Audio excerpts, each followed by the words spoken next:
Good day everyone. So welcome again sa ating math classroom with your teacher, Teacher Dan.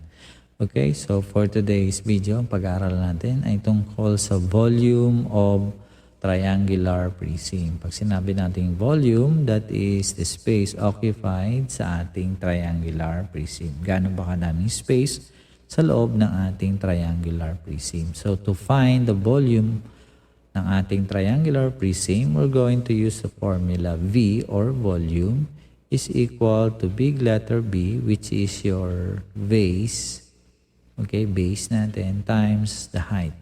So ang base natin, it is the area of our triangle base. So triangular prism sa triangular base. So to find the area ng ating triangular base, ay gagamit tayo, diba, ng formula na base times height divided by 2. So, pag nahanap natin yan, ita-times na natin ngayon sa ating height ng ating triangular prism. So, tinawag natin triangular prism, it means ang ating base dito is a triangle face. Okay? Simulan natin sa example number 1. So, example number 1 natin. So, write natin ng formula. It is big letter B times H. Okay? Ang B natin, that is your area of the base, which is 6 times 4, which is our base is 4 times the height, which is 6, divided by 2, times ng ating height. Ang height natin dito is 3. The height of triangular prism, which is 3. Okay, so we have 4 times 6. Ang sagot natin dyan is 24 divided by 2. The answer is 12 times 3. And then, 12 times 3, the answer is 36. So, ang ating volume dito is 36. Ang unit natin is centimeter. So, this is volume. We're going to use cubic. So, that is 36 cubic centimeters. So, that is the answer for number 1 question. Okay, let's proceed to question number 2. So, our formula again is base times height. So, ang ating base dito, it's 5 and 6. Our height is 5 and our base is 6. So 6 times 5 divided by 2 times our height of our triangular prism, which is 8. So 6 times 5, 30 divided by 2, the answer is 15.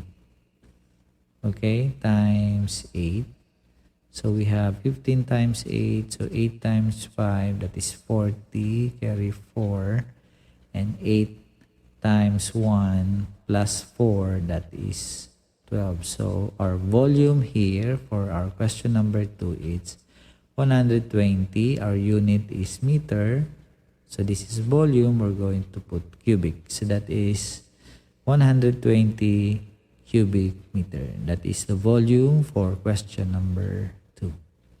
For our final question natin, for final example, we have here a triangular prism. So first, we're going to write the formula again. Sulat natin ang ating formula. B times H. Tapos, ang B natin dito, it's our base is 8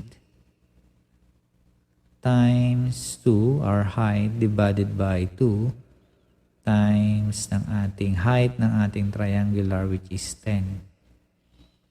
Okay, so 8 times 2, that is 16 divided by 2, that is 16 divided by 2 is 8. Okay, times 10. So 8 times 10, so our volume here is 80. And we're going to put the unit, which is inches. And volume, we put cubic. So that is the answer, 80 cubic inches. So that is how we find the volume of triangular prism using the formula B, or volume is equal to base times your height. So the area of the base is B times H divided by 2. That is how we find the volume of triangular prism. Thank you for watching.